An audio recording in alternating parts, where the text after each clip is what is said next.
So there is a fundamental difference between needs and wants. This has always been true. Both metaphorically, literally, categorically, needs and wants are distinct things. However, our society as a whole has forgotten certain things and attributes in life for human beings that are needs and not wants. These certain things give a person almost all the necessary motivation to be a productive member of society. And if you skip out on even just one of these things, your society begins to erode from the inside out and eventually falls apart. Without question. One of these needs that we don't have anymore in our society, or at least it's not being met fundamentally, is sleep. Fact of the matter is that we're not getting enough sleep. And it's no longer considered a right to get enough sleep. When I was in the military, I wasn't even authorized 8 hours of consecutive sleep after working my shifts. I was authorized 8 hours of time in bed. Now, I know what you're thinking. Well, there's a reason for that. It's because the military can't make you sleep. Or they can't help it if you have a hard time falling asleep. This is what it is. I get it. Firewatch is Firewatch. I understand that. But you know what is really not that important? It does not require the absolute intense situational awareness that necessarily the military might require of you. Working a 9-to-5 job. Even if it's part of your due diligence in your job. The fact is, most American jobs and lifestyles really are ruining your ability to sleep 8 hours straight a day. Getting consecutive quality sleep is no longer being met. And make no mistake, if you don't get enough sleep, you will die. You will have a shorter lifespan. That is called death. All right, you will meet an early grave if you do not get consecutive quality sleep every day. You can literally see a person age faster, and I've actually witnessed this in the military. The reason so many people in the military look much older than their actual ages is because they are sleep deprived chronically for years. There were days where I was up for 36 hours straight because I had obligations I had to meet and I had to upkeep after doing 24-hour duty. Now, I wasn't being forced to stay awake, technically, but I had obligations to stay awake, and that ruined my sleep schedule. That ruined my ability to sleep. I have a hard time going to bed regular hours of the night. I have a hard time sleeping consecutively for 8 hours straight, and that has ruined my ability to have a healthy life. It has. It's taken its toll. And we pretend that it's not that big of a deal. We joke about it online. We have memes, for Pete's sake, for blue-collar workers talking about what breakfast is. Oh, breakfast is cigarettes and Red Bull. Two products that are associated with keeping you up and helping you stay awake and alert when you're sleep deprived chronically. This is not a good thing. Okay?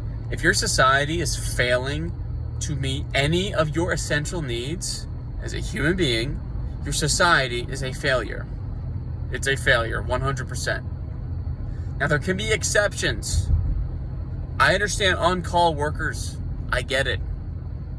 I lived that kind of life for years, where I had to deal with being woken up odd hours out of the day. It sucked, but it was necessary for the time, and I could manage it for the time because I was so young. I'm now 25, and I have aches. I get sore. I've got odd weaknesses throughout my body that is abnormal. And there's just not seeming to be much I can do to mitigate the pains. They just don't go away. And a lot of that has to do with the fact that I was probably up way later than I should have been over and over again in the military. Sometimes it was my fault, but many times it was the fault of the military. It is what it is. I get it. That's one need. Here's another need that is far more unkosher and not really safe to talk about really in any spaces, especially the internet. So, perfect place to talk about this, right? On the topic of physical intimacy between man and woman. The truth is that sex is not a want. It's not a luxury. It's a need.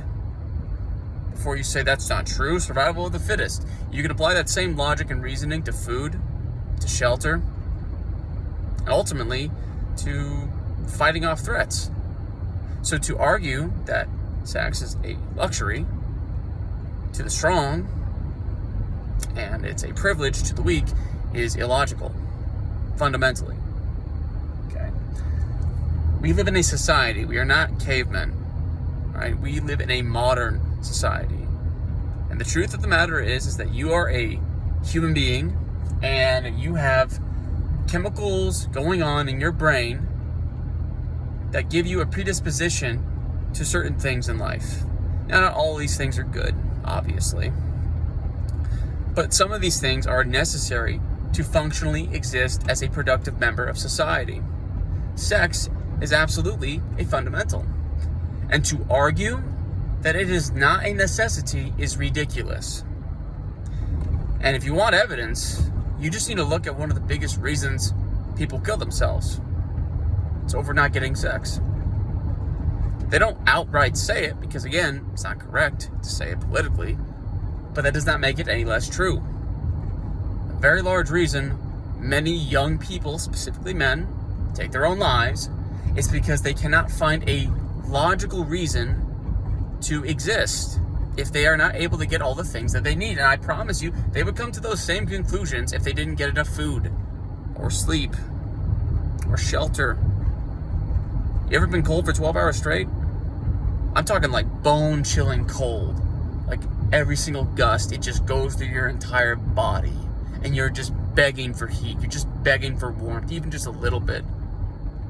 That was one of the things I had to deal with when I was still in the military. I was a sentry. I worked outside. I watched a gate. And I had duty during the winter. And it got really cold. Really cold. And I didn't get to always spend my time in my guard shack. It is what it is. But I promise you, every single time I was out there for 10 minutes, just 10 minutes, I felt every single ounce of heat leave my body and my body struggling for hours to stay warm. And sex is no different. I might be doing fine now because I have a light at the end of the tunnel when it comes to physical intimacy between the sexes. Okay, I have a light.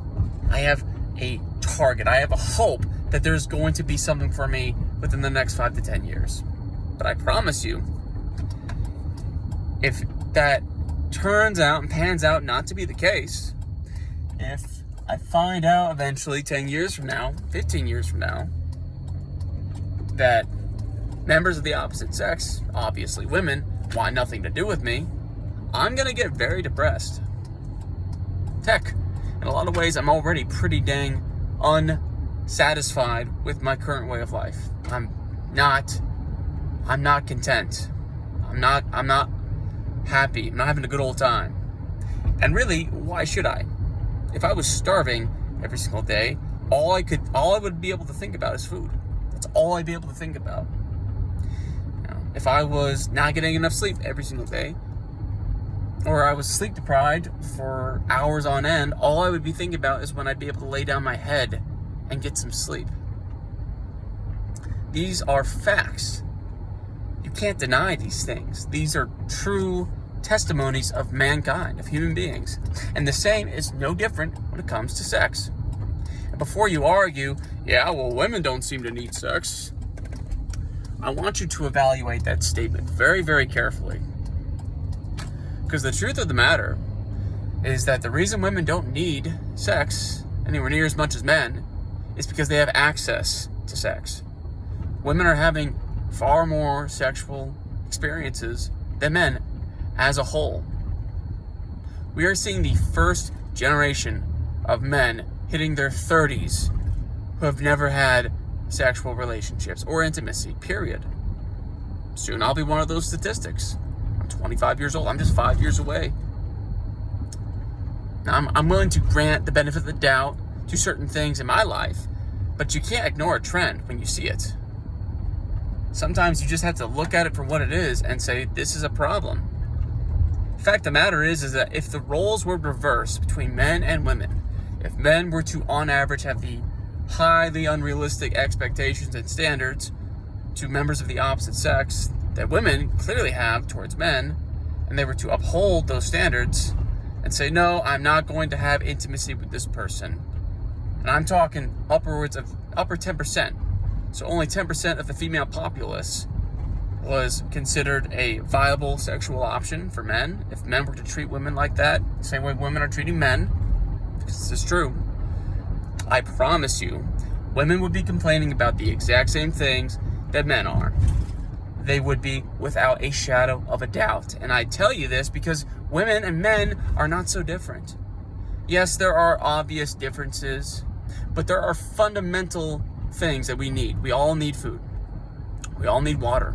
We all need sleep. We all need physical touch and connection. And guess what? We all need sex. It's a necessary part of life. And before you say, no, it's not, if we stop having sex, the human species will go extinct. So you try and argue it against that. Try and explain to me, articulate to me how that is not a necessity. Unless, of course, you're an antinatalist and you think the human species should reduce themselves and become a smaller populace. And you think that machinery should replace human beings. Freaking weirdos. But anyways, the video's kind of getting long and drawn out.